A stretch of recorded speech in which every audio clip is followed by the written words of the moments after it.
Welcome back to 5 Minutes Tech and our quantum computing series.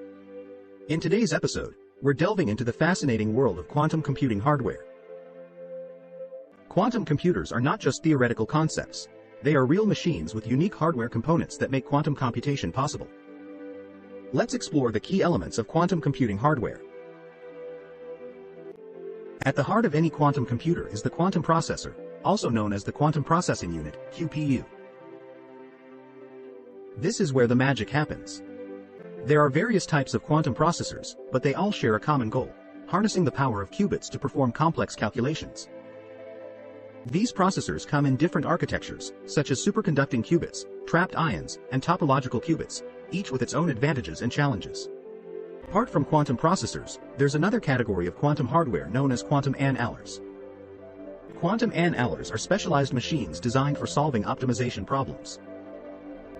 They use a different approach than gate-based quantum computers and are particularly well suited for certain types of problems. Now, let's take a closer look at the physical implementation of qubits. In many quantum processors, qubits are tiny, superconducting circuits cooled to extremely low temperatures, close to absolute zero. This is necessary to maintain the delicate quantum states of qubits. The qubits are manipulated and controlled using specialized equipment that allows for precise operations. This includes the use of microwave pulses and magnetic fields to manipulate the qubits' quantum states. The challenge of quantum computing hardware is not just building qubits, it's also about keeping them in a state where they can be used for computation without being disrupted by their environment. This is known as qubit coherence, and it's a significant focus of quantum hardware research.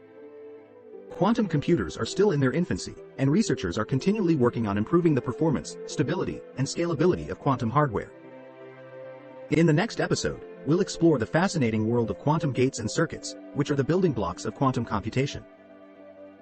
Don't forget to subscribe and hit that notification bell to stay updated with our quantum computing series. Thanks for joining us on 5 Minutes Tech. See you in the next episode.